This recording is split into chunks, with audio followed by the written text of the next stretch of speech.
الحمد لله نحمده ونستعينه ونستغفره ونؤمن به ونتوكل عليه ونعوذ بالله من شرور أنفسنا ومن سيئات أعمالنا من يهده الله فلا مضل له ومن يضلله فلا هادي له ونشهد أن لا إله إلا الله وحده لا شريك له ونشهد أن سيدنا ومولانا محمدا عبده ورسوله صلى الله تعالى عليه وعلى آله وصحبه وبارك وسلم تسليما كثيرا كثيرا.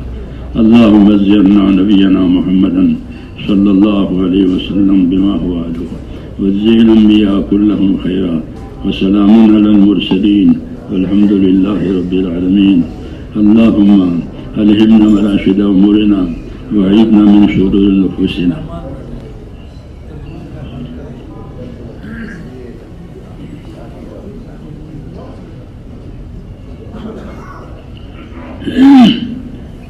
میرے بزرگوں اور پیارے بھائیوں، اللہ تعالیٰ نے ہم کو دین کی بڑی نعمت سے نوازا ہے. یہ بڑی نعمت ہے، اس سے بڑی کوئی نعمت نہیں ہے کہ دین مل گیا. دین مل گیا، اس سے بڑی کوئی نعمت نہیں ہے. جس کا دین ختم ہوا اس کے لیے کچھ نہیں ہے. یہ دین ہی نہیں ہے زندگی میں، یہ کچھ نہیں ہے. زندگی کو صرف دین بنانے کے لیے دی گئی ہے. وہ دین بنا کر کے آخرت میں جانا ہے. یہ ہمارا راستہ ہے کہ اپنی زندگی میں دین لانا ہے اور دین لے کر کے آخرت میں جانا ہے. کیوں کہ جو دین محمد صلی اللہ علیہ وسلم لے کر آئے ہیں اس کے علاوہ کوئی اور دین لے کر کوئی جائے گا تو اللہ اسے قبول نہیں کریں گے. وہ ہمیشہ کے نقصان میں اتر جائے گا. وَمَن يَبْتَغِ غَيْرَ الْإِسْلَامِ دِينًا فَلَن يُقْبَلَ مِنْهُ وَهُوَ فِي الْآخِرَةِ مِنَ الْخَاسِرِينَ. اس دین کے علاوہ کوئی اور دین، ان طریقوں کے علاوہ کوئی دوسرا طریقہ اختیار کیا گیا وہ قابل قبول نہیں ہے اور اس کا اچھا نتیجہ نہیں آئے گا بلکہ نقصان ہی نقصان ہے. اس لیے ذمہ داری ہے ہماری کہ اپنے دلوں کو دین کی طرف متوجہ کریں. صرف ہم کو ماحول نہ چلاوے. آج ہمارا مزاج یہ ہو گیا ہے کہ ہم کو ماحول چلا رہا ہے. جیسے پانی کے راؤ میں کوئی چیز بہہ رہی ہے تو جب تک بہاؤ ہوگا بہے گی، جہاں اٹکا ہوگا اٹکے گی. ہاں، ماحول کا یہ ہوتا ہے کہ جب تک بہاؤ ہے بہاؤ بہتے رہے گی اور کہیں اٹکا ہو گیا تو اٹک گئے. یہ ہے یہ مزاج. تو یہ کمزوری ہے کہ ہم کو ماحول چلاوے کہ نہیں، بلکہ ہم تو ذمہ دار ہیں کہ ماحول ہم بناویں.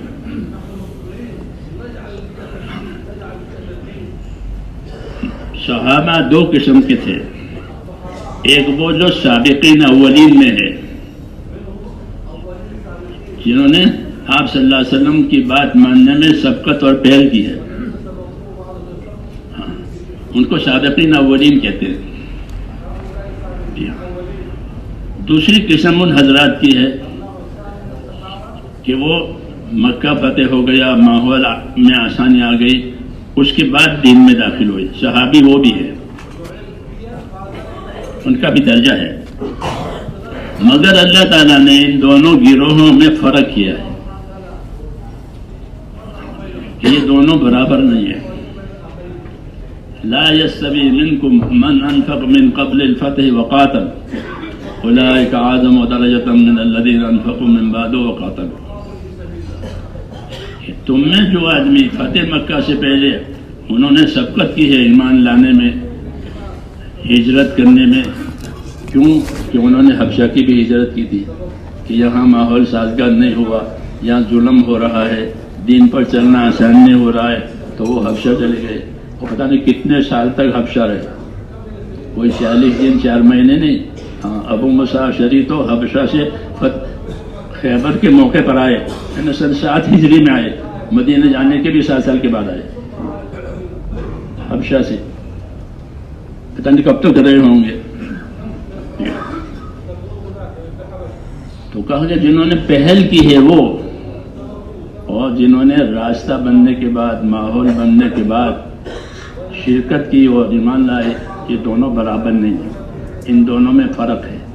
جنہوں نے پہل کی ہے ان کا درجہ بڑا ہے, ان کی قربانی بڑی ہے, ان کا اجر و انعام اور مقام بڑا ہے ان لوگوں کے مقابلے میں جو بعد میں آئے.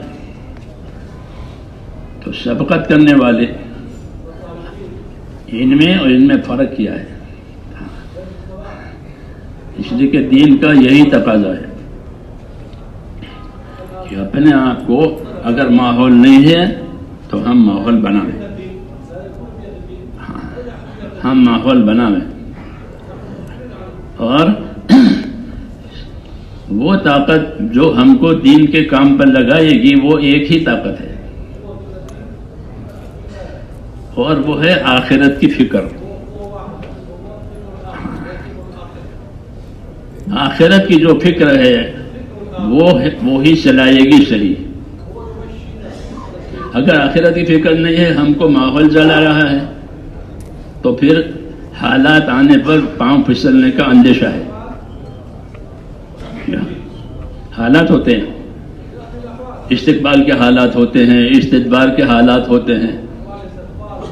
ایسے حالات آتے ہیں کہ کام کی وجہ سے عزت ہو رہی ہے. جی ہاں, کام کی وجہ سے اکرام ہو رہا ہے, لوگ مقام دے رہے ہیں. ہاں, تو پھر پاؤں پھسلنے کا خطرہ ہے. ہاں. مولانا محمد یوسف صاحب رحمۃ اللہ علیہ فرماتے تھے کہ جس کے دل میں بھی ذرا بھی اپنے مقام مرتبے کا خیال رہے گا تو وہ فتنے کا منہ دیکھے گا.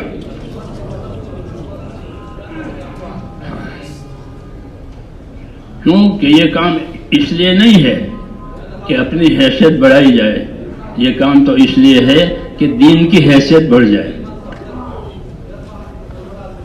دین کی حیثیت بڑھ جائے. تو دین کی حیثیت بڑھنے کی پہلی چیز کیا ہے کہ دلوں میں آخرت کی فکر آ گئے کہ مجھے آخرت بنانی ہے, میری آخرت نہ اجڑے. انما ہممنا الآخرہ ولیست ہممنا الدنیا. یہ فرماتے تھے اپنے بارے میں کہ ہمارے عزائم آخرت بنانے کے ہیں. بس عزائم کرتے ہیں نا, عزائم کرو عزائم کرو.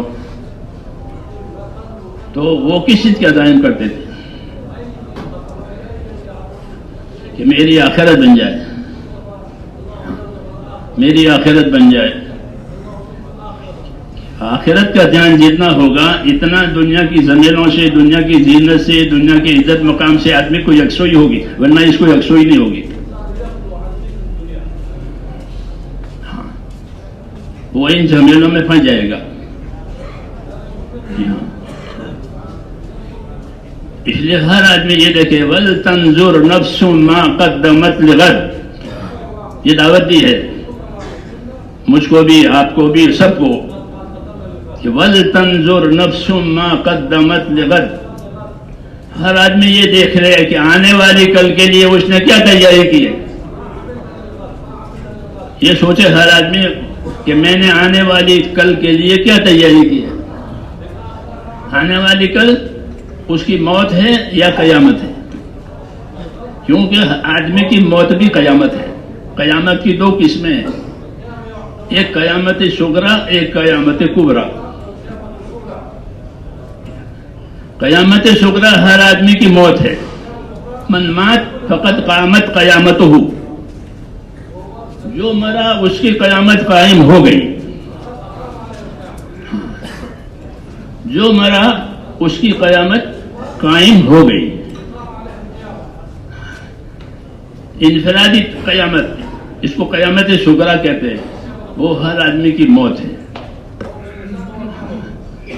کیونکہ قیامت وہ چیز ہے جو نتائج لاوے گی. یوم تبلی السرائر، تمام پوشیدہ چیزیں کھل جائیں گی. دلوں میں کیا تھا، منصوبوں میں کیا تھا، وہ سب کھل جائے گا. جیسے کسی کپڑے کو الٹ دیا، بنیان کو الٹ دیا، ایسا. تو وہ بڑی قیامت ہے جو اجتماعی طور پر آئے گی اور وہ ہر ایک کو کھولے گی. ایک انفرادی ہے، وہ اپنی موت ہے. یہ من مات فقط قیامت قیامت ہو، جو مرا کہ اس کی قیامت تو قائم ہو گئی. اس لیے یہ دعوت دی ہے کہ وَلْتَنْظُرْ نَفْسٌ مَا قَدَّمَتْ لِغَدٍ. ہر آدمی سوچا کرے کہ میں نے آنے والی کل کے لیے کیا کیا تیاری کی ہے. یہ نہیں کہ اپنے آپ کو بھول جاوے. بنی اسرائیل کے علماء پر یہ پھٹکار ہوئی تھی کہ تم لوگوں سے تو کہتے ہو اور اپنے آپ کو بھول گئے ہو. لوگوں سے کہتے ہو اور اپنے آپ کو بھولے ہوئے ہو. ان پر پھٹکار ہوئی ہے کہ انہوں نے اپنے آپ کو بھلا دیا تھا. اور ان کی دو ہی وجہ تھی، ایک ان کے اندر مال کی محبت تھی، ایک ان کے اندر مرتبے کی محبت تھی. جی ہاں، تو مال مرتبے کی محبت نے ان کو اس طرح بنا دیا کہ وہ اپنے آپ کو بھول گئے. جی ہاں، کیوں؟ یہ بیماری ہے. یہ بیماری ہے. اس کام کے ذریعے سے سب سے پہلی صفت جو پیدا ہونی چاہیے وہ توبہ ہے.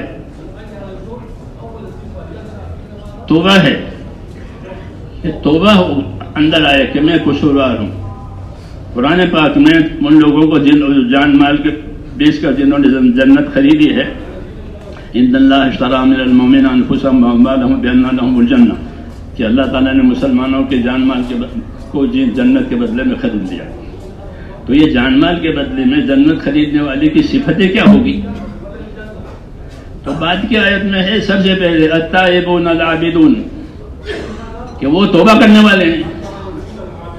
پہلی صفت اللہ کی طرف قدم رکھنے والوں کی پہلی صفت یہ ہے کہ ان کے اندر صفت توبہ آ جائے کہ اب تک کی جتنی باتیں ہوئی یہ سب میں نے اس سے توبہ کی. توبہ کا ترجمہ عربی زبان میں لوٹنے کا اور واپس آنے کا معنی ہوتا ہے.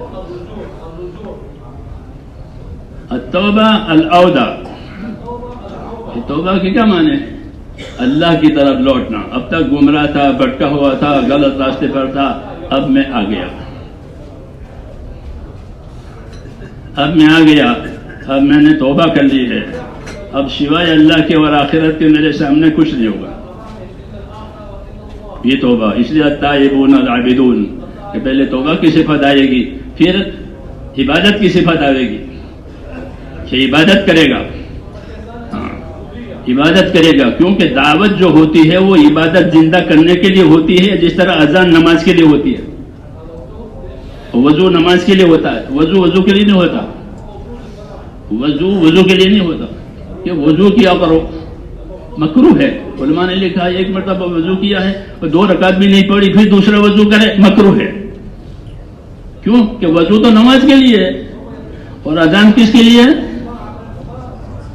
اذان نماز کے لیے.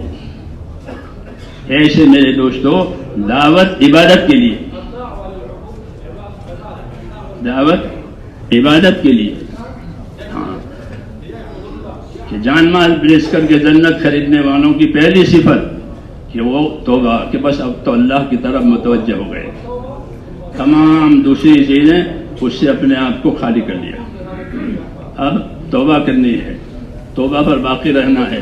اور توبہ پر باقی رہنے کا پہلا قدم یہ ہے کہ عبادت پر آئے، اللہ کی عبادت کرے. اللہ کی عبادت کرے کہ عبادت کے لیے ہی پیدا ہوئے ہیں. جناتوں کو، انسانوں کو اللہ تعالیٰ نے صرف عبادت کے لیے پیدا. اس طرح کہا ہے وَمَا خَلَقْتُ الْجِنَّ وَالْإِنسَ إِلَّا لِيَعْبُدُونِ، میں نے جناتوں کو اور انسانوں کو صرف اور صرف فقط اور فقط عبادت کے لیے پیدا کیا. اس لیے روزی کا ذمہ اللہ نے لیا ہے کہ روزی میں دوں گا. اس طرح نوکر کو تنخواہ آپ دیں گے، کام وہ آپ کا کرے گا. اتنی تنخواہ دے لیے، گھر دے لیے، گاڑی، کہ وہ سب ہم دیں گے، تو کام کر. ایسے ہی ہماری ضروریات کا انتظام اللہ کہتے ہیں میں خود کروں گا، اور تم عبادت کا وظیفہ پڑھنا. بندہ بن کر زندگی گزارنا یہ عبادت کا مفہوم ہے. کیا بن کر؟ بندہ بن کر. میں اللہ کا بندہ ہوں، یہ بھی اللہ کے بندے ہیں. مولانا یوسف صاحب فرماتے ہیں تبلیغ اللہ کے بندوں میں بندہ بن کر لینا. یہ بھی بندے ہیں، میں بھی بندہ ہوں. حضور صلی اللہ علیہ وسلم فرماتے ہیں میں بھی بندہ ہوں، میں بھی تمہاری طرح سے ایک بندہ ہوں. بندگی اور عبدیت سے کوئی بالاتر نہیں ہو سکتا. سب بندے ہیں، ایک اللہ ہے معبود پروردگار، اپنی صفت میں وہ یکتا ہے. باقی سب بندے ہیں، ان کو اپنی بندگی پر رہنا ہے. جی ہاں، ان کو اپنی بندگی پر رہنا ہے. اس لیے میں نے کہا کہ دین پر چلانے کے لیے سب سے بڑی طاقت، ایک پاور ہوتا ہے نا بیٹری، وہ ہے آخرت کی فکر، کہ میرا آخرت میں کیا ہوگا، میرا آخرت میں کیا ہوگا. جب آدمی آخرت بھول جائے گا تو پھر سب چیزوں میں آزاد ہو جائے گا. یہی فرق ہے کافر میں اور مسلم میں. کافر کے سامنے آخرت نہیں ہے، وہ تو آخرت کو مانتا ہی نہیں ہے، وہ تو کہ مٹی ہو جائیں گے، کیا ہو جائے، اس لیے وہ آزاد ہے. ہمارے ہاں تو یہ ہے کہ آخرت میں ذرے ذرے کا حساب ہے. جی ہاں، منو ٹنوں کا نہیں، ذرے کا حساب ہے. جی ہاں، ہمارا ایمان ہے کہ ایک ذرے کے برابر بھی کوئی خیر ہوگی تو اللہ اسے حاضر کرے گا. یہ تیرے خیر لے لے. ایک ذرے کے برابر شر ہوگی وہ بھی حاضر کرے، یہ تیرا شر ہے. اس لیے میرے دوستوں بڑی چیز جو ہے وہ آخرت کی فکر ہے. جب آخرت کی فکر ختم ہو جائے گی تو پھر نفسانی تقاضے شروع ہو جاتے ہیں، اور وہ دو ہی ہیں، مال اور مرتبہ. نفسانی دو ہی تقاضے، مال مرتبہ، مال مرتبہ. کہ مال آ جاوے مرتبہ مل جاوے، مال آوے مرتبہ مل جاوے. حضرت جی اس کو ملک و مال سے تعبیر کرتے تھے. یہ میرے دوستو یہ رگ باطل کی ہے. ہاں، یہ رگ باطل کی ہے. اس لیے کہ مال جو ہے اس کی دو حیثیتیں دی ہے. ایک مال کی حیثیت یہ دی ہے کہ یہ گزارے کے لیے ہے. کس کے لیے ہے؟ کیونکہ آدمی ضرورت مند پیدا ہوا ہے، تو کھانا پینا کپڑا دوا سب چاہیے، اس کے لیے مال ہوتا ہے. حاجات کے لیے، ضرورت کے لیے اس کو پیدا کیا ہے کہ اسے ضرورت پوری کی جائے گی، اور ضرورت پوری کرنے سے دین کے کام میں مدد ملے گی. جسے شہری کھانے سے روزے میں مدد ملتی ہے، شہری کھانے سے روزے میں مدد ملتی ہے. کہ شہری کھا کر روزے میں مدد حاصل کرو، یہ تعلیم ہے کہ شہری کھاؤ روزے میں مدد حاصل کرو. دوپہر کو آرام کرو اور رات کے اٹھنے میں مدد حاصل کرو. کہ دوپہر کو سو جاؤ گے، آرام کرو گے تو رات کے اٹھنے میں مدد ملے گی. یہ تعلیم ہے اس بات کی کہ دنیا کے وسائل اور اسباب کو اپنے دین کی قوت کے لیے استعمال کرو، اپنی ہوش کے لیے مت استعمال کرو. کہ دنیا کے وسائل کو، دنیا کے اسباب کو کس کے لیے؟ اپنے دین کی قوت کے لیے استعمال کرو، تو پھر دنیا دین بن جائے گی. معاذ بن جبل رضی اللہ تعالیٰ عنہ کو اور اس طرح ابو موسیٰ اشعری کو حضور صلی اللہ علیہ وسلم نے یمن بھیجا تھا. دونوں کو یمن کا ذمہ دار بنایا تھا. ان کے الگ الگ ایریے تھے، ایک ایریے کا یہ ذمہ دار، ایک ایریے تھا، اور وہ ملتے رہتے تھے، آپس میں مذاکرہ کرتے رہتے تھے اپنی ذمہ داریوں کا، کیا کرتے ہو کیا کرتے ہو. اس لیے کہ مذاکرہ ضروری ہے، ملنا اور مذاکرہ کرنا ضروری ہے. کہ ملتے رہو گے تو مقصد میں مدد ملے گی، نہیں تو مقصد ہی چھوٹ جائے گا. مذاکرہ کرتے رہو گے تو صحیح طریقے پر قائم رہو گے. یہ ہوتا ہے. تو وہ ملتے رہتے تھے. ایک دفعہ ملنے کے لیے آئے ابو موسیٰ اشعری. پوچھا کیا نظام ہے؟ انہوں نے اپنا نظام بتایا کہ میں تو ابو موسیٰ کہ میں تو نماز کے بعد سو جاتا. مفہوم اس کا یہ ہے کہ میں سو جاتا ہوں عشاء کے بعد. وہ ابو موسیٰ اشعری کچھ اپنا پڑھا کر سو جاتے تھے کہ میں تو جلدی سو جاتا ہوں. پھر فرمایا کہ احتسب فی نومتی کما احتسب فی قومتی، کہ میں اپنی نیند لینے کو اور آرام کرنے کو اسی طرح ثواب کا ذریعہ سمجھتا ہوں جس طرح اٹھ کر نماز پڑھنے کو ثواب کا ذریعہ سمجھتا ہوں.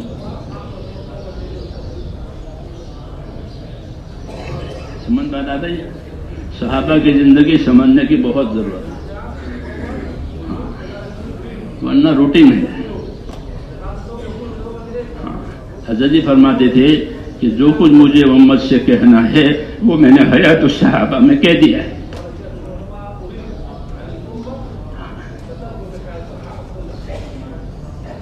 تو کیا کہہ رہا تھا میں؟ ہاں کہ میں سو جاتا ہوں اول شب میں، اور اس سونے میں مجھ کو ثواب کی ایسی ہی امید ہے جیسے اٹھ کر نماز پڑھنے میں امید ہے ثواب کی. کیوں کہ میرا یہ سونا اس لیے ہے تاکہ اٹھ جاؤں. تو اٹھنے کے لیے سوتا ہوں، سونے کے لیے نہیں سوتا. سونے کے لیے نہیں سوتا ہوں بلکہ اٹھنے کے لیے سوتا ہوں کہ اس آرام کو اگلے عمل کے لیے ذریعہ بناتا ہوں کہ جلدی سو جاؤں تاکہ جلدی اٹھ جاؤں. اور سنت بھی یہی ہے کہ کوئی کام نہیں ہے تو سو جاؤ. حدیث شریف میں ہے کہ رسول صلی اللہ علیہ وسلم عشاء کے بعد باتیں بنانے میں اور عشاء سے پہلے سونے کو مکروہ سمجھتے تھے. عشاء سے پہلے کوئی نہ سوئے، عشاء کے بعد کوئی باتیں نہ کرے، غیر ضروری. حدیث بعد العشاء والنوم قبل العشاء، یہ دونوں باتیں حضور صلی اللہ علیہ وسلم کو ناپسند تھی. تو وہ سو جاتے تھے اور کہا کہ سونے میں میری مراد یہی ہے، اور مجھے سونے میں ثواب کی ایسی ہی امید ہے جیسے اٹھ کر کے عبادت میں امید ہے. کیوں؟ یہ سونا اس اٹھنے کے لیے ہے. تو اللہ تعالیٰ نے دنیا کو وسائل اور اسباب قرار دیا ہے تاکہ ان وسائل اور اسباب سے اپنی آخرت بناؤ. دنیا سے دنیا بنانے والا نادان ہے. ہاں، دنیا سے دنیا بنانے والا نادان ہے. کیوں کہ دنیا کی دو حیثیت ہے. ایک اپنی ضرورت کے لیے اس میں وہ استعمال ہوتی ہے، دوسرا وہ زینت کے لیے استعمال ہوتی ہے. متاع اور زینت دو لفظ قرآن نے دنیا کو دیے ہیں. یہ دنیا متاع ہے یعنی تمہاری ضرورت کی چیز ہے، اور یہ زینت ہے. اس کو ہم نے زینت دی ہے. تو زینت پالنے کے لیے نہیں دی ہے، زینت امتحان کے لیے دی ہے. زینت دنیا کی زینت یہ پالنے کے لیے نہیں بلکہ امتحان کے لیے کہ کون اس زینت کو دیکھتا ہے، کون مقصد پر آتا ہے.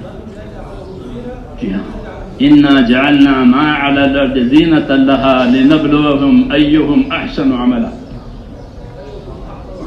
ہم نے دنیا کو زینت دی ہے یہ دیکھنے کے لیے کہ ان میں سے اچھا عمل کون بناتا ہے اور زینت کی طرف کون جاتا ہے. کیونکہ زینت ترقی کا ذریعہ ہوتی ہے. جتنی زینت کے اسباب ہے وہ سب ترقی کے لیے ہے، مقصد کے لیے نہیں ہے. مقصد تو دنیا سے آخرت بنانا ہے. مقصد کیا ہے کہ اپنی دنیا سے آخرت بناؤ. وابتغی فیما آتاک اللہ الدار الآخرہ، کہ تجھ کو اللہ نے جو دنیا دی ہے اس سے تو اپنی آخرت بنا لے. یہ بات موسیٰ علیہ السلام نے پھر قارون سے کہی تھی. پھر اللہ نے اس کو قرآن پاک میں اتار کر اس امت کو بھی کہا کہ تمہارے پاس جو جو دنیا ہے اس سے آخرت بناؤ. دنیا سے دنیا بنانے والا نادان ہے، فانی سے فانی بنا رہا ہے، فانی سے فانی بنا رہا ہے. جو پہلی شکل تھی وہ بھی فنا ہوگی، جو دوسری شکل بنائی ہے کہ وہ بھی فنا ہوگی. کہ فانی سے فانی بنانے والا وہ سمجھدار نہیں ہے، فانی سے باقی بنانے والا وہ نادان ہے. وہ دانا ہے کہ اس نے فانی سے باقی سے دانے سے دانا لگایا اور فصل تیار ہو گئی. یہ سمجھداری کی بات کی. ڈالے دانا کھیت میں ڈالے اور کیا ہو گیا؟ فصل تیار ہو گئی، منا اور تنا مال آ گیا. ہاں یہ سمجھداری ہے. اس نے کہا کہ دنیا آخرت کی کھیتی ہے. کیا ہے؟ دنیا آخرت کی کھیتی ہے. تو اس لیے میرے دوستوں میں نے کہا کہ دین پر اور دین کے تقاضوں پر چلانے والی بڑی طاقت وہ آخرت کی فکر ہے. جی ہاں، اس کے مقابلے میں دنیا کی چیز گھس گئی تو یہ مصیبت ہو گئی. اس لیے دعا مانگی ہے کہ اللہ دین پر کوئی مصیبت نہ آوے، دین سلامت رہے، دین سلامت رہے، دین ترقی کرے. اللہم لا تجل مصیبتنا فی دیننا. یہ دعا مانگی ہے کہ اللہ کوئی مصیبت ہمارے دین پر نہ آوے. عباس ابن عبد المطلب نے حضور صلی اللہ علیہ وسلم سے پوچھا کہ میں کیا مانگوں اللہ سے؟ فرمایا عافیت مانگو. کیا مانگو؟ عافیت مانگو. پھر پوچھا یا رسول اللہ اللہ سے کیا مانگوں؟ عافیت مانگو. پھر پوچھا کہ عافیت مانگو دنیا آخرت. کیوں کہ عافیت ہوگی تو آدمی کام کر لے گا، دین کا بھی اور دنیا کا بھی. نہیں تو نقصان آئے گا، دنیا کے کام میں بھی دین کام میں. لیکن دین کے کام کا نقصان اور دنیا کے کام کا نقصان میں فرق ہے. دنیا کا کوئی نقصان آ گیا تو اس کا بدل ہو جائے گا، اس کا بدل ہو جائے گا. دین میں نقصان آیا کہ اس کا بدل نہیں ہوگا، وہ خسارہ ہے. وہ کیا ہے؟ خسارہ ہے. اس لیے کہ اپنے دین کا نقصان کسی حال میں قبول نہ کرو. اس لیے کہ لا تجل مصیبتنا فی دیننا. یا اللہ کوئی مصیبت ہمارے دین پر نہ آئے. یہ چلتی رہے. تو دین پر مصیبت، دین کو مصیبت سے بچانے کا کیا راستہ ہے؟ کہ دین پر مصیبت سے بچنے کا راستہ دین والوں کا اخلاص ہے. کیا ہے؟ کہ جتنا ان کے اندر اخلاص ہوگا ان کے دین پر کوئی مصیبت نہیں آئے گی. جی ہاں، مصیبتیں ہمیشہ اغراض کی وجہ سے آتی ہیں، ورنہ دین میں کوئی تنگی نہیں ہے. وما جعل علیکم فی الدین من حرج. اللہ نے دین کے معاملے میں تمہارے پر کوئی تنگی نہیں رکھی. ہاں کہ بھائی کس طرح کرے، جوتا تو تنگ ہو رہا ہے، پاؤں نہیں لے رہا ہے اس کو، تو وہ جوتا کوئی پہنے گا اور کوئی پہن کے چلے گا؟ ایسا ہوتا ہے؟ نہیں چل سکتا. جوتا تنگ ہے. ایسے دین میں تنگی ہوئی تو دین پر نہیں چل سکیں گے. تو کہا تمہارے اوپر دین میں کوئی تنگی نہیں رکھی. تو تنگی نہ ہونے کے دو سبب ہیں. ایک سبب تو وہ ہے کہ اگر دل میں اخلاص ہے تو پھر دین میں کوئی تنگی نہیں ہے. کیوں کہ ہمیں تو اللہ کے لیے کرنا ہے، آخرت کے لیے کرنا ہے. ان کا نما راجل مارا جلن و ان کا نما راکب مارا کبن. کہ ہم کو پیدل چلنے والوں کے ساتھ پیدل جاؤ تو میں تو پیدل چلا جاؤں گا، مجھے سواری ہو کر جاؤ میں تو سوار ہو کر، مجھے تو جانا ہے اللہ کے کام پر. چاہے مجھے کہ سوار ہو کر جاؤ تو میں سوار ہو کر جاؤں گا، کہ نہیں سواری نہیں پیدل جاؤ تو پیدل چل جاؤں گا. مجھے تو اللہ کے لیے کام کرنا ہے. تو اس کے لیے کوئی تنگی نہیں ہے. میری بات سمجھ آ رہی ہے؟ کیوں کہ اس کا مقصد یہ نہیں کہ سوار ہو کر جاؤں، بڑا بن کے کروں، چھوٹا بن کے کروں. یہ مصیبت، یہ مصیبت. اس لیے کہا کہ مخلص ان کا نام راجل ماراجل و ان کا نام راکب ماراکب. کوئی تو سواروں کا چلا جاؤں گا, پیادہ جاؤں گا. کیوں؟ مجھے تو جانا ہی جانا ہے, مجھے تو جانا ہی جانا ہے. تو ایسے آدمی پر کوئی تنگی نہیں آئے گی.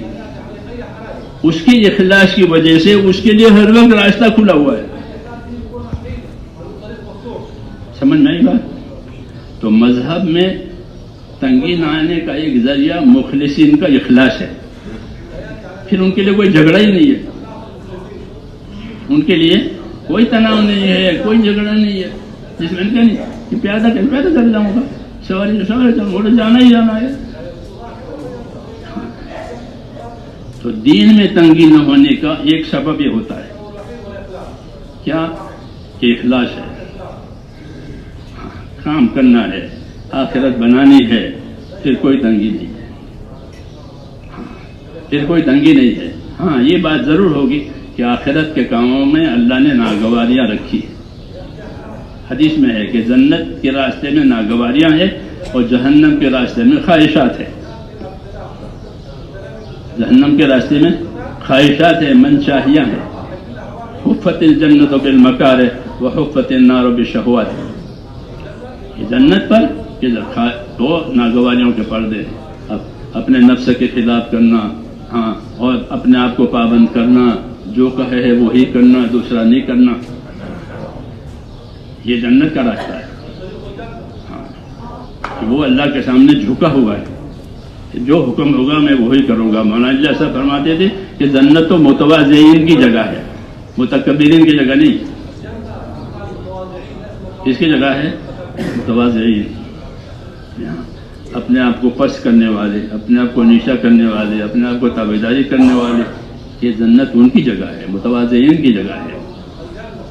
تو اس لیے میں نے کہا ایک تو بسط اس طرح ہوگی کہ بھائی اخلاص ہے, جو کہو گے میں وہی کروں گا, اس سے آگے کس آگے نہیں کروں. بھائی اتنا ہی فرمایا ہے. میں نے کہا نہیں کہ حضور صلی اللہ علیہ وسلم نے ممبر پر بیٹھ کر فرمایا بیٹھ جائیے, تو عبداللہ بن مسعود نے دروازے پر سنا تو وہ دروازے پر بیٹھ گئے. حالانکہ وہ دیہاتی آدمی نہیں ہے کہ دروازے پر بیٹھ جائے. کہ دیہاتی ہوتا ہے وہ کہیں بھی بیٹھ جاتا ہے.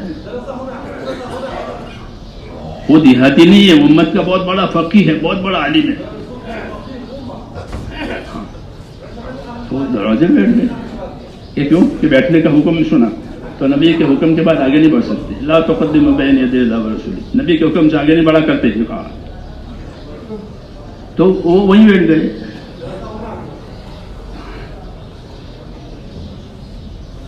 اور ایک صحابی نے سنا اپنے محلے میں, تو وہ محلے میں بیٹھ گئے. عبداللہ بن رواحہ بیٹھ جائیے دوسرے موقع پر, تو وہ محلے میں بیٹھ گئے. لوگوں نے کہا وہ عبداللہ بن رواحہ تو محلے میں بیٹھ گئے, آپ نے یہاں بیٹھنے نے فرمایا وہ وہاں بیٹھ گئے آپ کے حکم کی وجہ سے. حضور نے ان کو دعا دی کہ اللہ تعالیٰ ان کی اطاعت کا جذبہ اور بڑھائے. تو میں نے کہا ایک تو میرے دوستوں اخلاص کی یہ کوئی تنگی نہیں ہے مذہب میں. اخلاص ہے, کام کرنا ہے, جو حال ہو, جو طے ہو, جو بات ہو, جو حق ہو, وہ میرا سرمایہ. کہ مسلمان کے ایمان کی وجہ سے اس کا سرمایہ حق ہے. وہ حق کو چاہتا ہے, جو حق ہے وہ ہم کو دے دو بس, آگے کچھ نہیں. کافر اس کا سرمایہ باطل ہے تو وہ اپنے ہوس سے تقاضے کرتا ہے کہ ہم کو یہ ہونا چاہیے, یہ ہونا چاہیے, ہونا چاہیے. مسلمان کا کوئی تقاضا نہیں کہ میرا اللہ مجھ سے راضی ہو جائے بس, یہ مخلص ہے. اخلاص والوں کے لیے کوئی تنگی نہیں ہے, ان کے لیے ہر وقت راستہ کھلا ہوا ہے. اس لیے حضور نے فرمایا کہ اخلص دینک یکفیک العمل القلیل, اخلص دینک یکفیک العمل القلیل. اپنے دین میں اخلاص پیدا کرو, تھوڑا عمل بھی کافی ہو جائے گا. تھوڑا عمل کافی ہو جائے گا. کیوں کہ وہ اللہ کے لیے کیا ہے. جو اللہ کے لیے ہوا ہے وہ تھوڑا نہیں ہوتا, وہ تو اللہ تعالیٰ اس کو بڑھائیں گے. وہ تو اللہ کے لیے نہیں ہے کہ اس کے اللہ کی کوئی قیمت نہیں. اس لیے میرے دوستوں سب سے بڑی ضرورت ہماری وہ یہ ہے کہ ہمارے دلوں کا رخ اللہ کی طرف ہو جائے. اللہ یہ دیکھتے ہیں کہ دل کا رخ کس طرف ہے. اس کا رخ دل کا کس طرف ہے؟ ہماری طرف ہے, آخرت کی طرف ہے, یا غافل ہے, کوئی رخ ہی نہیں ہے؟ تو یہ بھی غلط ہے. یہ غافل ہے, کوئی رخ ہی نہیں ہے, یہ غافل ہے. غفلت کا علاج کرو. غفلت کا علاج اللہ کا ذکر. غفلت کا علاج اللہ کا ذکر. کہ اللہ کے ذکر کے بغیر غفلت دور نہیں ہوگی. کہ اللہ کا ذکر کرو.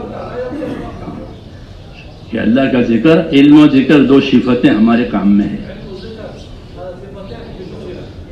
کیا ہے؟ علم و ذکر. علم ہمارے پاس ہونا چاہیے. بغیر علم کے عمل معتبر نہیں ہے. یہ دایاں ہے, بایاں ہے, جاننا پڑے گا نا. یہ دائیں سائڈ ہے, یہ بائیں سائڈ ہے, اس سائڈ پر چلنا ہے, اس سائڈ سے بچنا ہے. علم کا معنی یہ ہے کہ کرنے کی کرے, نہ کرنے کی نہ کرے, اس کو علم کہتے ہیں. علم اس لیے اترا ہے کہ کرنے کی کرے اور نہ کرنے کی نہ کرے. پہلے اللہ نے عقل دی ہے, پھر علم دیا ہے. پہلے کیا دیا؟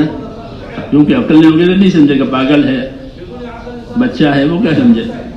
تو پہلے عقل دیتے ہیں, پھر علم دیتے ہیں, تاکہ نفع نقصان سمجھے, صحیح غلط سمجھے. تو ہمارے ہاں علم و ذکر ہے, اس کی بہت ضرورت ہے. جی ہاں, یہ جتنا پھرنا پھرانا ہے وہ الف با تا کے درجے میں ہے. مولانا جیسا فرماتے تھے قافلوں کی نقل و حرکت ہمارے کام میں الف با تا کے درجے میں ہے. یہ آخری فائنل نہیں ہے. خروج فائنل نہیں ہے, خروج ابتدا ہے. خروج کیا ہے؟ تو ابتدا تو ہونی چاہیے. الف با تا تو پڑھنا چاہیے, ورنہ قرآن کیسے پڑھے گا جب الف با تا ہی نہیں پڑھے گا تو. لیکن کیا الف با تا میں ہی رہنا ہے یا آگے بھی جانا ہے؟ جی ہاں, کیا الف با تا تو ہونا ہی چاہیے, ورنہ آگے کہیں جائے گا. لیکن کیا الف با تا میں رہنا ہے؟ نہیں, الف با تا میں. الف با تا تو ابتدا ہے, اور ابتدا کے بغیر انتہا ہوتی نہیں ہے. وہ موقوف علیہ ہے. اس پر مسئلہ موقوف ہے کہ الف با تا بھی نہیں پڑھی, ابھی سی ڈی بھی نہیں پڑھی, تو کیا کرے گا؟ نام بھی لکھنا نہیں آئے گا. ہاں, تو یہ تو ضروری ہے. حضور صلی اللہ علیہ وسلم نے امت کو حرکت دی ہے. کیا دیا ہے؟ حرکت دی ہے. ہجرت بھی آتی ہے, اس میں نصرت بھی آتی ہے. حرکت میں امت کو ایسی حرکت دی ہے جیسے چکی کو آپ حرکت دیتے ہیں. چکی کو حرکت دیں گے تو چاروں طرف آٹا گرے گا. حضور صلی اللہ علیہ وسلم پر حرکت ہوگی تو چاروں طرف ہدایت پھیلے گی. اس لیے مذہب کی مثال چکی کی ہے. مذہب کی مثال کہ یہ چکی چلے گی. جی ہاں, تو چکی چلنا تو ضروری ہے, ورنہ آٹا کیسے بھرائے گا؟ ایسے تو حضور صلی اللہ علیہ وسلم نے امت کو حرکت دی ہے. پہلے دن سے جو مسلمان ہوتا تھا اس کو کام پر لگا دیتے. یہ تو اپنے خاندان کو سمجھا, اپنے قبیلے کو سمجھا, اپنے قوم کو سمجھا, اس کو حرکت دیتے تھے. اور اس کو تعلیم بھی دیتے تھے کہ اس کو دین سکھاؤ, اس کو نماز سکھاؤ, اس کو قرآن سکھاؤ, اس کو سنتیں سکھاؤ. جی ہاں, کیوں کہ اگر سکھا ہونے کو تو کیا سکھائے گا؟ وہ خود سیکھا ہونے کو کیا ہو سکھائے گا؟ تو ان سب چیزوں کے ساتھ ہے حرکت. کہ حرکت یقین کے ساتھ ہے, حرکت عبادت کے ذوق شوق کے ساتھ ہے, حرکت علم و ذکر کے ساتھ ہے, حرکت حسن معاشرت کے ساتھ ہے, حرکت آخرت کی فکر کے ساتھ ہے, حرکت قربانی کے ساتھ ہے. ہر نمبر دوسرے 5 نمبروں سے ملا ہوا ہے، الگ الگ نہیں ہے دکان میں جس طرح آئٹمیں رکھی جاتی ہے الگ الگ وہ تو تجارت کے لیے ہے، وہ دعوت تو پورے دین کی ہوتی ہے، تجارت تو مختلف، کیونکہ مختلف حاجتیں ہیں، کوئی دوا لینے آئے گا، کوئی کچھ پھل لینے آئے گا، تو وہ سب آئٹمیں الگ الگ رکھتا ہے۔ تو حضور فرمان میرے اوپر یہ وہی نہیں ہے کہ میں تاجر بنوں، تو ہمارا روح تاجروں کا نہیں ہے، تو پھر آپ کا روح کیا ہے کہ ہمارا روح تو معلموں کا ہے، استادوں کا، وہ سکھانا، یہ امت معلم ہے، دوسروں کو سکھانے والی ہے، کیونکہ اس امت کے بعد کوئی امت نہیں ہے، اس نبی کے بعد کوئی نبی نہیں ہے، اس لیے علم و ذکر ان پر ختم ہوا ہے۔ کیا ہوا ہے؟ علم و ذکر ان پر ختم ہوا۔ اس لیے صحابہ کرام میرے دوستو اپنی دعوت میں یقین کو بھی جانتے تھے کہ یقین کے ساتھ یہ دعوت دینی ہے، کوئی تردد نہیں ہے کہ اسی میں کامیابی ہے، اسی میں کامیابی ہے، اسی دین میں کامیابی ہے، اور کوئی کسی چیز میں کامیابی نہیں ہے۔ وَمَن يَبْتَغِ غَيْرَ الْإِسْلَامِ دِينًا فَلَن يُقْبَلَ مِنْهُ، جو اسلام کے سوا کوئی اور طریقہ زندگی اختیار کرے گا کہ وہ کامیاب نہیں ہوگا، وہ تو ہمیشہ کے نقصان میں گیا۔ تو دین تو یہی ہے، اس لیے دین ہم نہیں چھوڑ سکتے۔ چنانچہ ان پر آزمائشیں آئی، امتحانات آئے، اچھے بھی اور برے بھی، لوگوں نے عہدے بھی پیش کیے، درجے بھی، ہم کو نہیں چاہیے، ہم کو تو دین چاہیے۔ لوگوں نے تکلیفیں بھی دی تو کوئی بات نہیں، ہم کو تو دین چاہیے۔ ہاں آزمائش ہے تو اس نے وہ پورے ہوتے، کیوں؟ اس یقین کے ساتھ کہ حق یہی ہے، اسی میں کامیابی ہے، یقین کے ساتھ۔ اور یقین کے علاوہ ان کی زندگیوں میں عبادت کا بہت شوق تھا۔ ہمارے اندر عبادت کا شوق نہیں ہے، ضروری عبادتیں کر لیتے ہیں۔ ہاں نوح علیہ السلام سارا سال روزہ رکھتے تھے، عبادت کی بات کر رہا ہوں۔ کتنی لمبی عمر تھی، تو وہ سارا سال روزہ رکھتے تھے، اور اپنا کام تو کرتے ہی تھے، وہ صبح بھی، شام بھی، رات میں بھی، دن میں بھی، جیسا انہوں نے بتایا۔ اس کے علاوہ یہ بھی تھا کہ عبادت کے شوق کے ساتھ دین کا کام۔ صحابہ کو بھی اللہ نے فرمایا تراہم رکعا سجدا، آپ یہ محمد صلی اللہ علیہ وسلم کے اصحاب ہیں، یہ باطل کے مقابلے میں سخت ہیں، آپس میں رحم دل ہیں ایک دوسرے کے ساتھ، اور تم ان کو دیکھو گے رکوع میں، سجدوں میں۔ رکوع اور سجدہ جو ہے وہ یہ 2 رکن ہیں۔ رکوع سجدہ صرف نماز میں ہے اور کسی عبادت میں نہیں ہے۔ رکوع سجدہ حج میں ہے، روزے میں ہے، زکوٰۃ میں ہے کہ نہیں ہے؟ رکوع اور سجدہ نماز کی امتیازی صفت ہے۔ جتنا رکوع سجدہ صحیح ہوگا اتنی نماز صحیح ہوگی۔ تعدیل ارکان وہ نمبر رکن، تو ان کی یہ صفت آئی کہ آپ ان کو رکوع میں اور سجدوں میں دیکھو گے، یعنی کثرت سے عبادت کرنے والے۔ کیونکہ دعوت تو عبادت کے لیے ہے، دعوت غفلت کے لیے تھوڑی ہے۔ یہ دعوت میں لگ کر غافل ہو گئے، 2 سنت 3 وتر چلو، ہاں ایسا نہیں ہے۔ بلکہ دعوت کا نمبر آیا تو دعوت میں بھی پورے اتر گئے، ہجرت کا نمبر آیا تو ہجرت میں پورے اتر گئے۔ ہجرت میں ایسے پورے اترے کہ اللہ نے مہاجرین کو صادق کہا، یہی سچے ہیں۔ ہاں اولئک هم الصادقون، یہ مہاجرین کو کہا ہے کہ سب سے زیادہ سچے کون ہیں؟ کہ مہاجرین، ان کو کوئی چیز آڑے نہیں آئی، نہ وطن، نہ اولاد، نہ مان، نہ جائیداد، کوئی چیز آڑے نہ آئی۔ ہجرت کی، اس ہجرت میں وہ غریب ہو گئے۔ کیا ہو گئے؟ غریب ہو گئے۔ مالدار تھے، مال لے جا نہیں سکے، مال پر قبضہ کر لیا۔ بعد مطلب ابو سفیان وہ تو بھی مشرک تھے، تو جو مہاجر ہجرت کرتا اس کے مکان پر قبضہ کر لیتے اور بیچ دیتے۔ ہاں غریب ہو گئے، لیکن غریبی کے باوجود ہجرت میں اٹکام نہیں آ رہا۔ اس لیے ان کو سچا کہا. یہ سچے ہیں کہ ان کو کوئی چیز اٹکاتی نہیں ہے. ان کو سچا کہہ کر کے ساری دنیا کے مسلمانوں سے کہا ان کے ساتھ ہو جاؤ، ان کے جیسے بن جاؤ. انصار مدینہ سے بھی کہا کہ ان کے جیسے بنو. انصار مدینہ نے ایک تجویز رکھی تھی حضور کی وفات کے بعد کہ ایک امیر ہمارا، ایک امیر ان کا. ہاں مشکل ہے، مشکل ہے کہ ایک میان میں دو تلواریں کیسے رہیں گی؟ ایک مسلح پر دو امام کیسے کھڑے ہو جائیں گے؟ مسئلہ تو ابو بکر رضی اللہ عنہ نے اس مسئلے کو سلجھایا.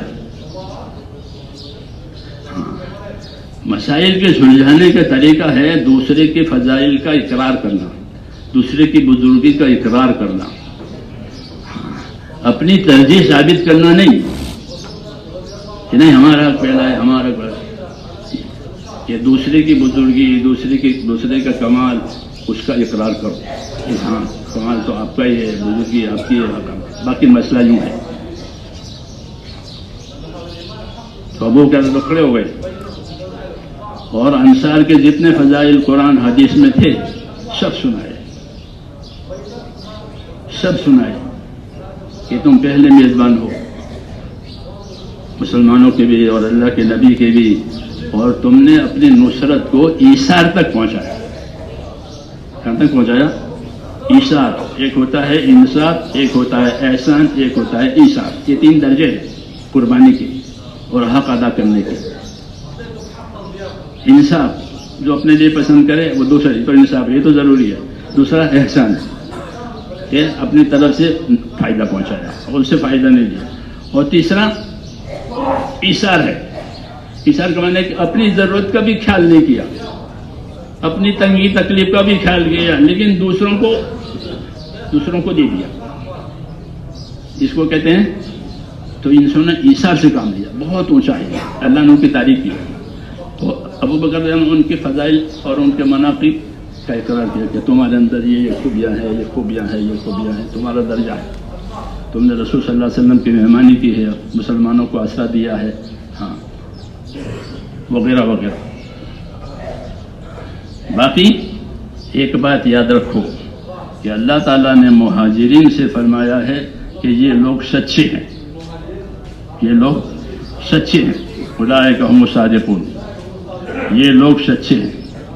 اور ساری دنیا کے لوگوں سے فرمایا کہ اے ایمان والو اللہ سے ڈرو، سچوں کے ساتھ رہو. تو تم ہمارے ساتھ ہو جاؤ، نہ کہ تم اپنا مرتبہ مانگو. ایسا نہیں ہے. تم نے جس طرح حضور صلی اللہ علیہ وسلم کا ساتھ دیا، اب ہمارا ساتھ دو تو پھر ہم آپ ایک ہو جائیں گے، ہماری طاقت ایک ہو جائے گی. اور تم اپنے درجے پر رہو گے، جیسے حضور کے زمانے میں تمہارا درجہ تھا وہی درجہ رہے گا. کیوں کہ حضور صلی اللہ علیہ وسلم کا خلیفہ جو ہے وہ تو مہاجرین میں سے ہوگا، کیونکہ حضور مہاجرین میں سے تھے. تو خلیفہ جو ہوگا وہ مہاجر ہوگا. تو جس طرح حضور کا ساتھ دیا تھا اس طرح ہمارے ساتھ دو. تو انصار کے سبند میں بات آ گئی کہ ہماری بات غلط تھی کہ ہم نے اپنے آپ کو امیر بننا بنایا تھا، کہ ہمارا مقام امیر کا نہیں ہے، ہمارا مقام انصار کا ہے، نصرت کا ہے. تو میرے دوستو دو ہی درجے ہیں، ایک ہجرت، ایک نصرت.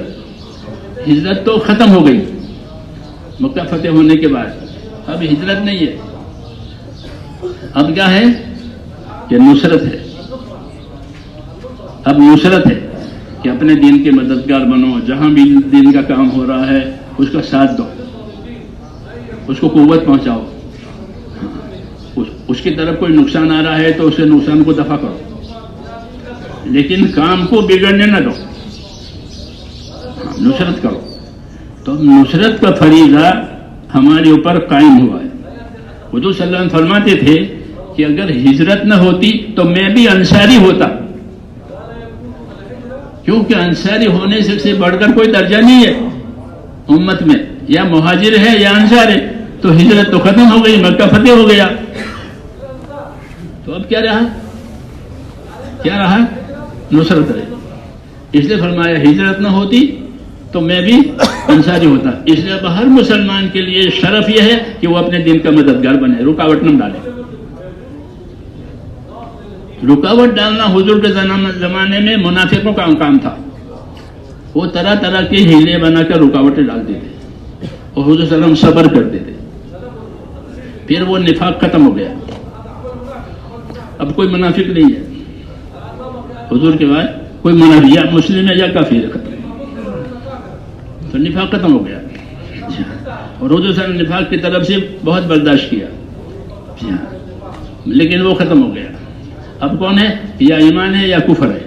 اب کوئی اس کا درجہ اٹھ گیا. تو جب ایمان ہے تو ایمان کا کیا تقاضا ہے؟ تو ایمان کے دو تقاضے ہیں. ایمان کا ایک تقاضا اطاعت ہے. کیا ہے ایمان کا؟ کیا مطلب ہے کہ اللہ رسول پر ایمان لائے یعنی آپ کی اطاعت کریں گے. اور کیا ہے کوئی؟ بالکل نہیں. پیغمبر جو آتے ہیں وہ اطاعت قائم کرانے کے لیے آتے ہیں. ہاں، وہ کوئی اپنی قوم بنانے میں، اپنی پارٹی بنانے میں، اپنا وطن بنانے میں اس لیے نہیں آتے. یہ تو باطل کی چیزیں ہیں. اپنی قومیت، اپنی وطنیت، اپنا رنگ، اپنی زبان، اس پر دنیا میں جھگڑے ہیں آج. اس پر دنیا میں آج جھگڑے ہیں کہ ہماری قوم کا ہے، ہمارے وطن کا ہے، ہماری زبان کا ہے، ہمارے رنگ کا ہے. یہ باطل ہے. حضور صلی اللہ علیہ وسلم نے اپنی حق دعوت سے تمام باطل رگوں کو کاٹ دیا. جس طرح ذبیحہ ہوتا ہے نا، وہ اللہ کے نام پر کٹتا ہے تو اس کی 4 رگیں کٹ جاتی ہے تو وہ حلال ہو جاتا ہے. 2 بڑی بڑی رگیں ہیں اور ایک کھانے پینے اور سانس کی نالی ہے. یہ کٹ جائے تو وہ جانور بھی اللہ کے نام پر حلال ہو جائے. اس طرح کہتے ہیں کہ دین کی وجہ سے جتنی باطل کی رگیں ہیں وہ سب کٹ جائیں. کہ ہماری کوئی قومیت نہیں ہے، ہماری کوئی وطنیت نہیں ہے، ہمارا کوئی علاقہ نہیں ہے، ہماری کوئی زبان نہیں ہے، ہمارا کوئی رنگ نہیں ہے. تو پھر کون ہو؟ کہ ہم تو اللہ کے بندے ہیں. ہم تو اللہ کے بندے ہیں، نبی کی امت ہے. اللہ نے اطاعت کا حکم دیا ہے، نبی نے نصرت کی دعوت دی ہے. نبی نے کیا دعوت دی ہے؟ نصرت کی دعوت. حضور مکے میں پھرتے تھے نا، من ینصرنی من یاوینی حتی ابلغ رسالت ربی ولہ الجنہ. کون ہے جو میری مدد کرے؟ کون ہے جو مجھے آسرا دے تاکہ میں اللہ کی بات پہنچاؤں؟ اور جو میرے ساتھ ایسا کرے گا اللہ اس کو جنت دے گا.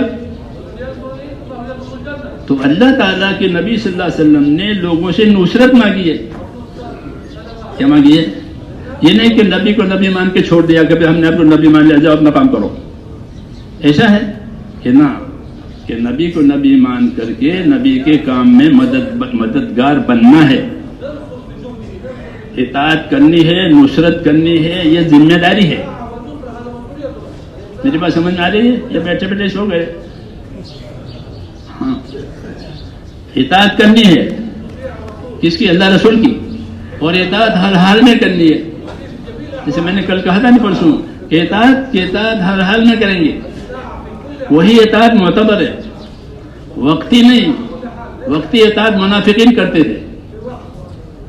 ہاں، کہ اگر ان کی کوئی مصلحت ہے تو ٹھیک ہے، مصلحت نہیں ہے نہیں کرتے تھے.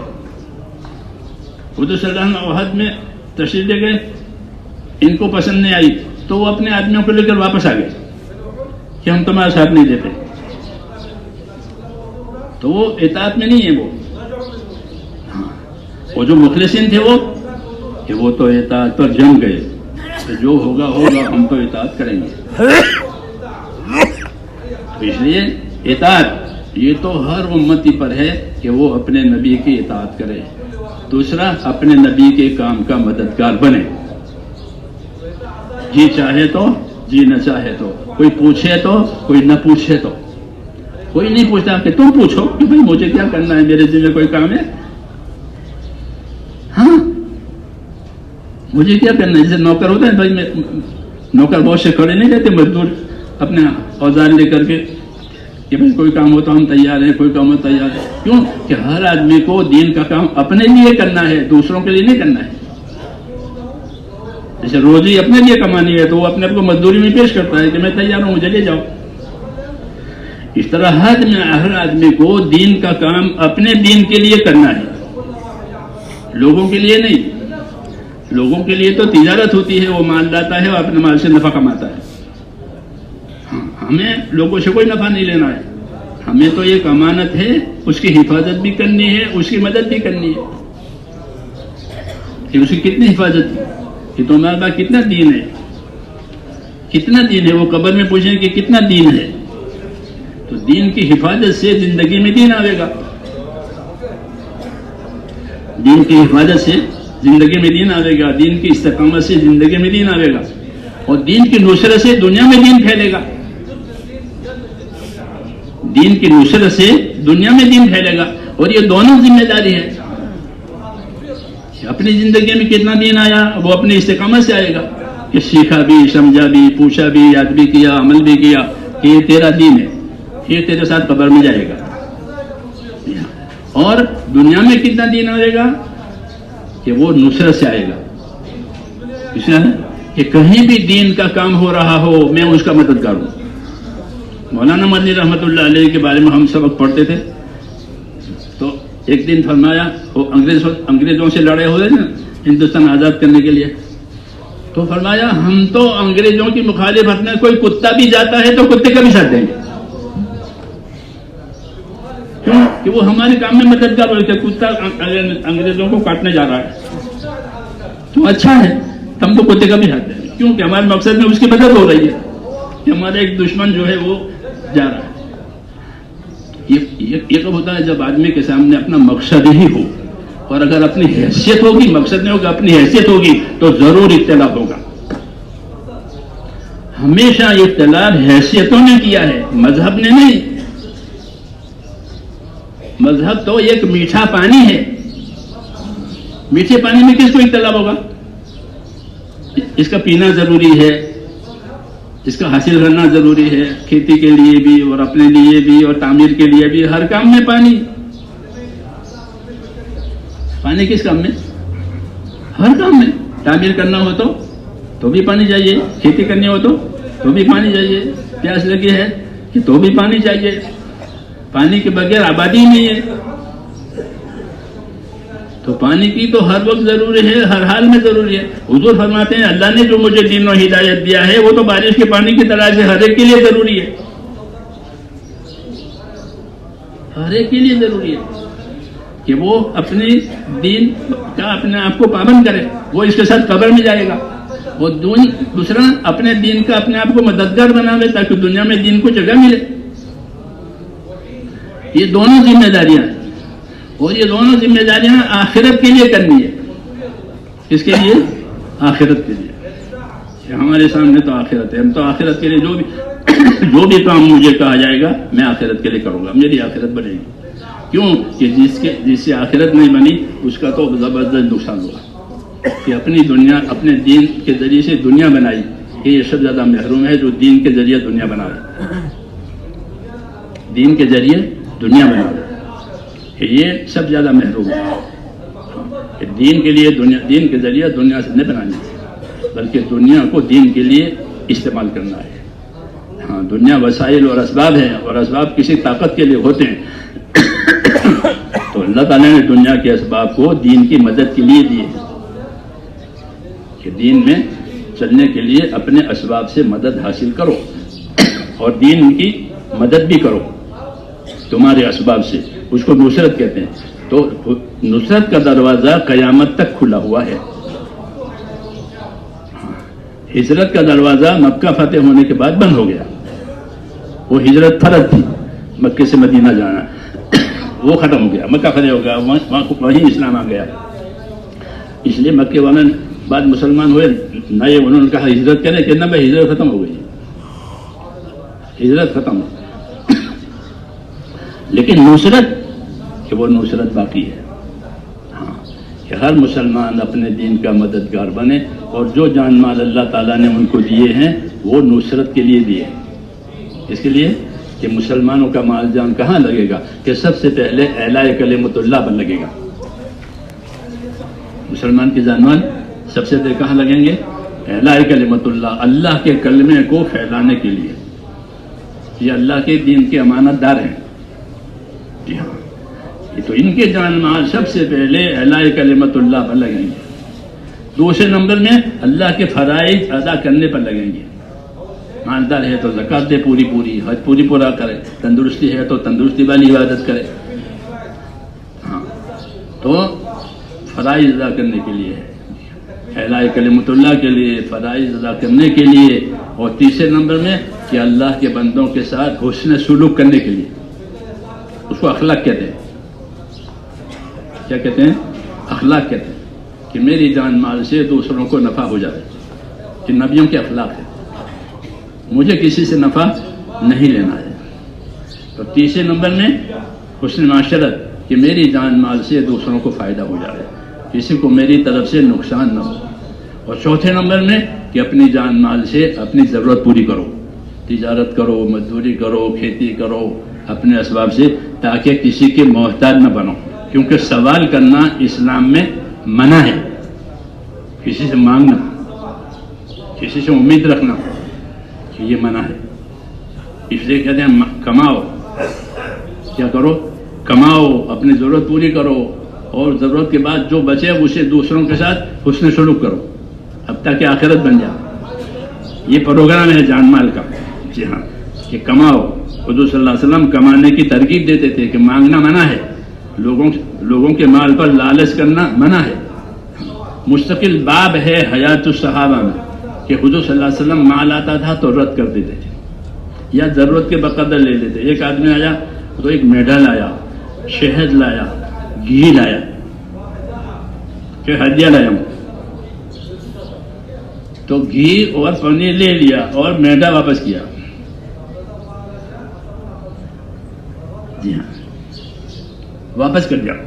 جی ہاں، کیوں؟ کہ ہم کو حکم ہے کہ اپنا مال جو اللہ تعالیٰ نے دیا ہے وہ ان مصرفوں پر خرچ کریں، اللہ کے کلمے پر، اللہ کے فرائض ادا کرنے پر، مخلوق کی خدمت پر، اپنے حاجت پر. کہ کمائیں گے. ہاں، صحابہ کماتے تھے، کمانے کی ترغیب دی جاتی، کسی کا محتاج نہ بنے. یہ دین ہے. تو اس سے میرے دوستو آدمی ہر قسم کے خطرے سے محفوظ ہو جائے گا. وہی اپنا کماتا ہوں، اپنا کھاتا ہوں، اپنا خرچ کرتا ہوں، اور جو طاقت ہوتی ہے وہ اللہ کے دین پر لگاتا ہوں. تو مسلمان کی ذمہ یہی ہے کہ اپنے دین میں استقامت پیدا کرے اور اپنے دین کا مددگار بنے. جی ہاں، یہ طریقہ ہے. اس لیے میرے دوستو اللہ کے راستے کا جو خروج ہے وہ یہ شعور پیدا کرنے کے لیے ہے. اس سے یہ شعور پیدا ہوگا، یکسوئی آئے گی آخرت کی طرف. اگر خروج سے آخرت کی طرف یکسوئی نہ آئی، دوسری چیزیں پیدا ہو گئی، تو سمجھو دواؤں نے ریلیشن کیا ہے. تھی دوا لیکن دوا نے الٹا اثر کیا ہے. کہ خروج سے دنیا داری پیدا ہو گئی. ہاں، اس سے دنیا داری پیدا ہوتی ہے، کیونکہ پوری دنیا میں پھرتا ہے، پوری دنیا کو دیکھتا ہے، لوگ عزت کرتے ہیں. جی ہاں، تو مال بھی نظر آتا ہے، مرتبہ بھی نظر آتا ہے. لوگ عزت کریں گے تو مرتبہ نظر آئے گا. نہیں، امیر صاحب. ہاں، کہ لوگ عزت ہے. حالانکہ وہ عزت تو کام کی وجہ سے تھی یا اس کی ذات کی وجہ سے تھی؟ بولو. نبی ہوتا ہے کہ اس کی عزت اس کی ذات کی وجہ سے اللہ نے اس کو ایسا پیدا کیا. باقی میں اور آپ کہ ہماری عزت اس کام کی وجہ سے ہے، ورنہ ہم کو کون پوچھتا؟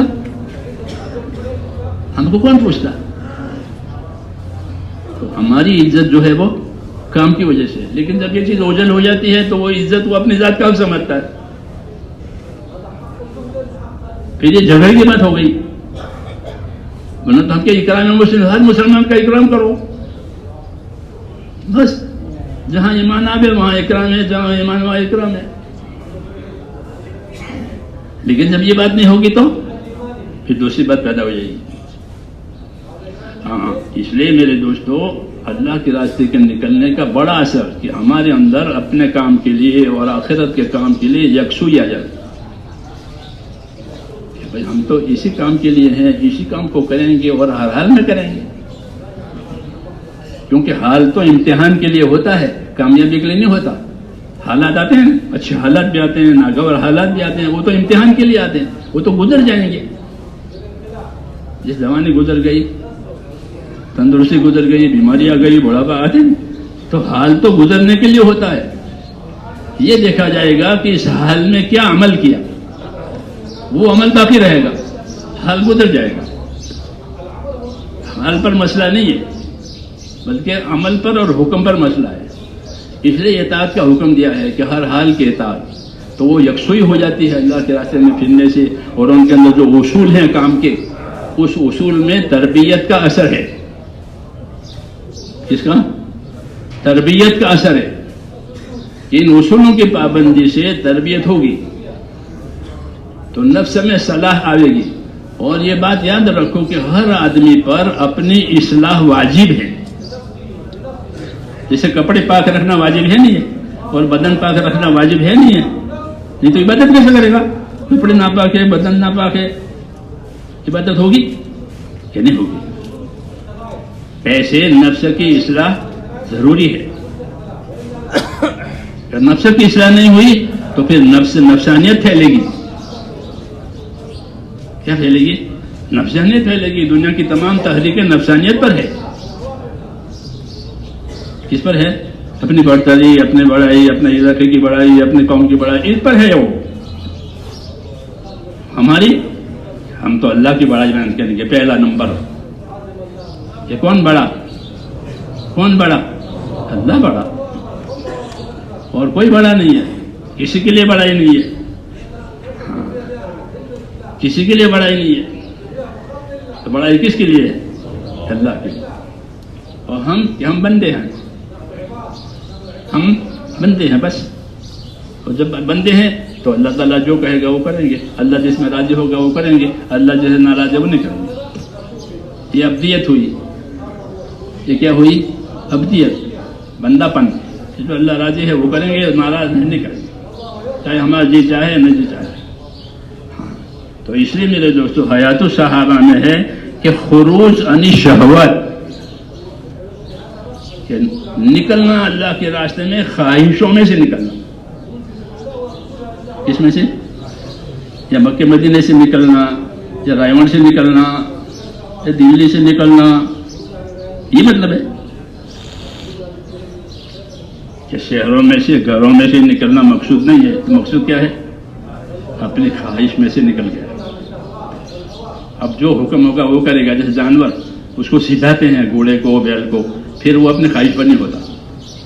ہوتا ہے؟ ہوتا ہے؟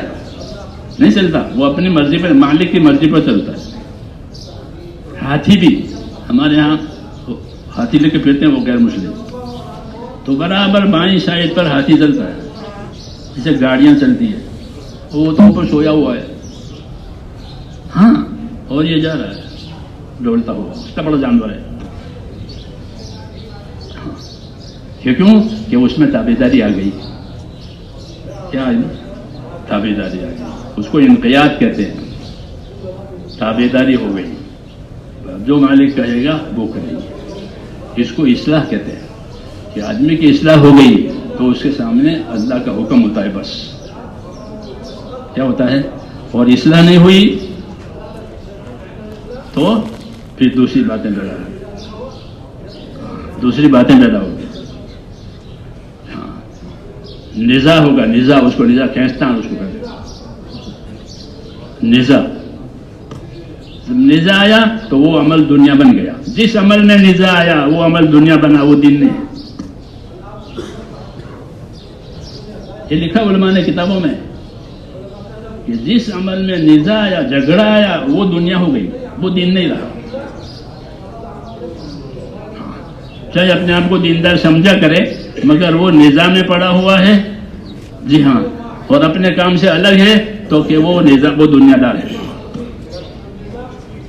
کیونکہ نزاع دنیا میں ہی ہوتا ہے، دین کے کام میں نہیں. کوئی نبی دوسرے نبی کی مخالفت کرتا ہے؟ کبھی نہیں. ہر نبی دوسرے نبی کی تصدیق کرے گا کہ وہ میرے بھائی ہیں.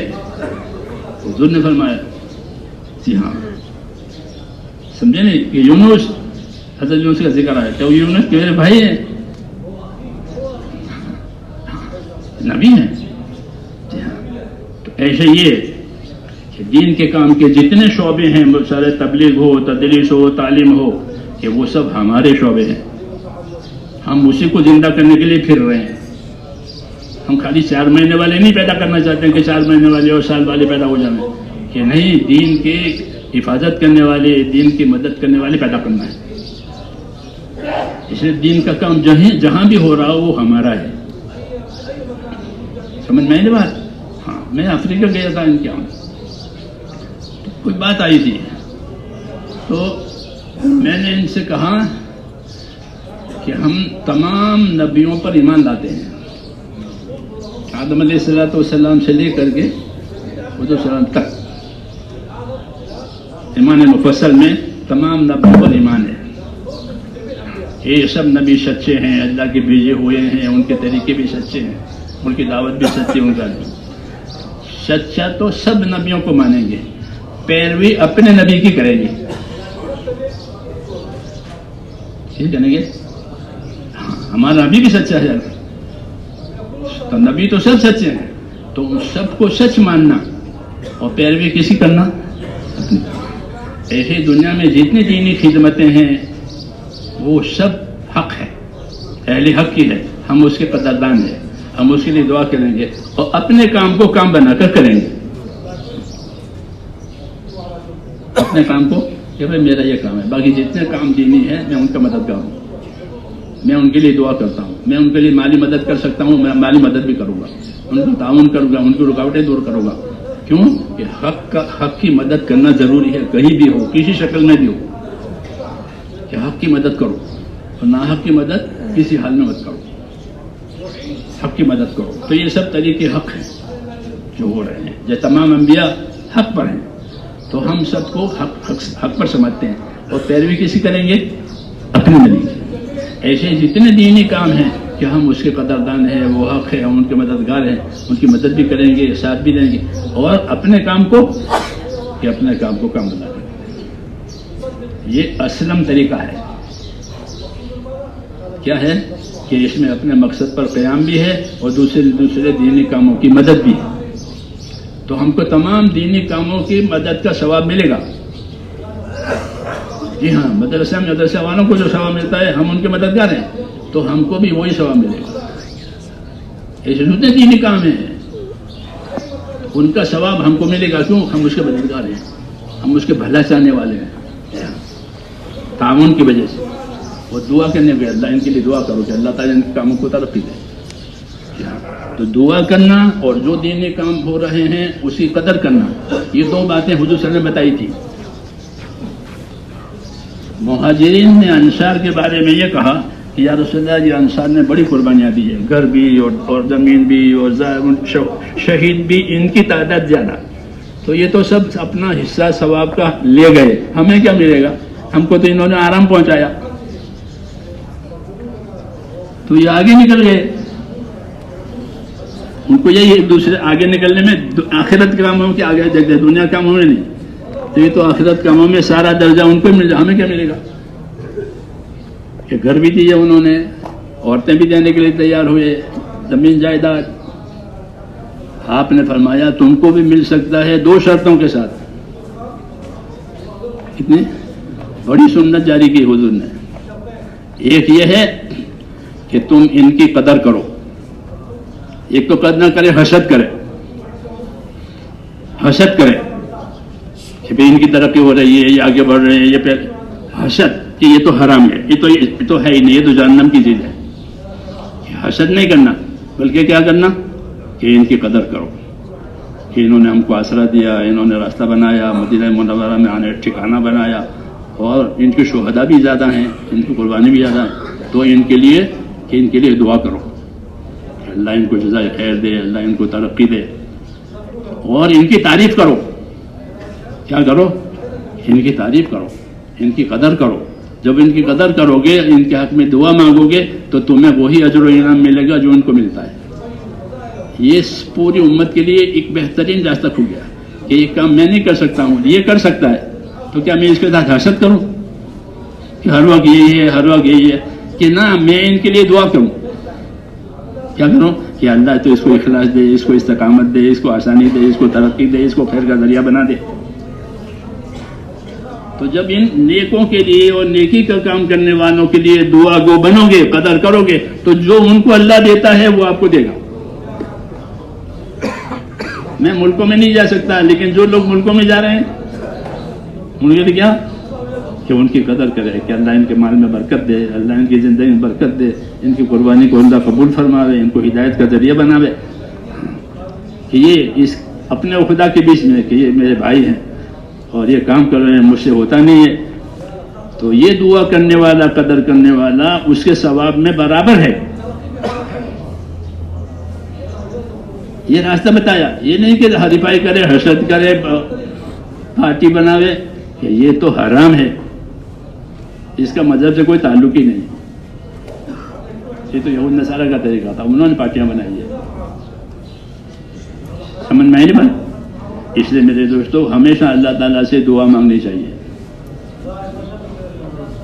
کیا کرنی چاہیے کہ اللہ تعالیٰ ہماری حفاظت فرمائے، ہاں، اپنے نفس کے شرور سے ہم کو بچائے اور فتنوں سے ہم کو بچائے، اور جو بات اللہ کے نزدیک حق اور صحیح ہے اس پر اللہ ہمیں قائم رکھے۔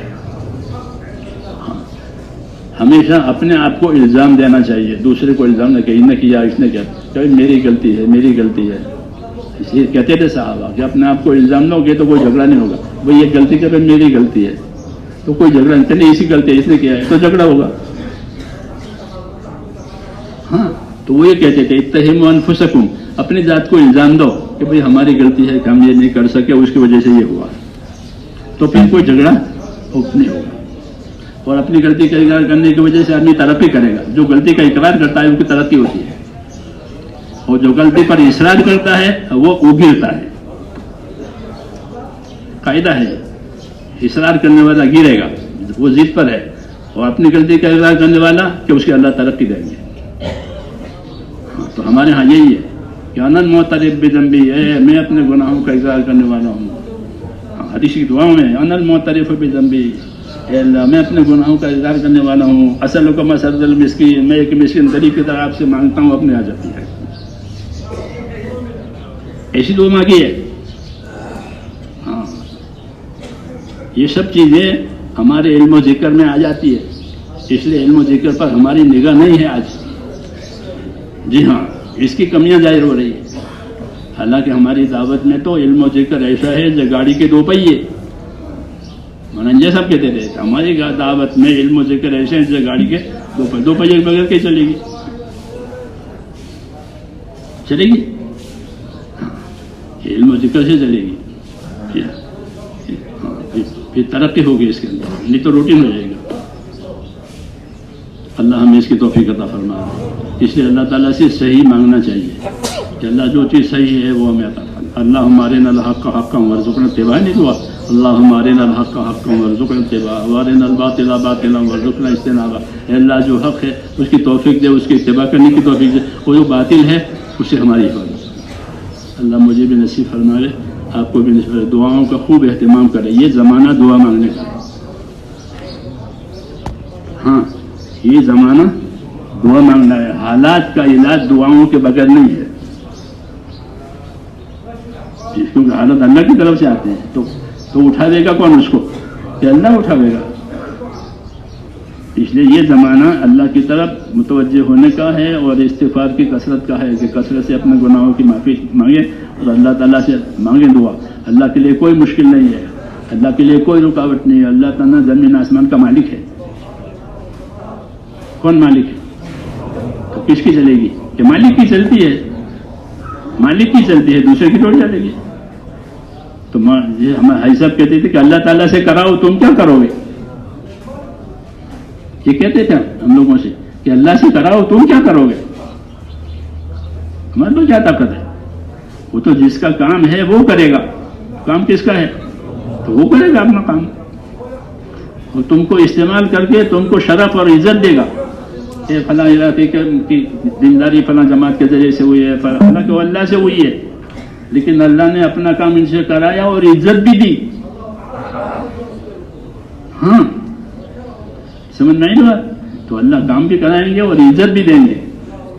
عزت بھی اللہ سے مانگنی ہے، لوگوں سے نہیں مانگنی ہے. سبحانک اللہم و بحمدک.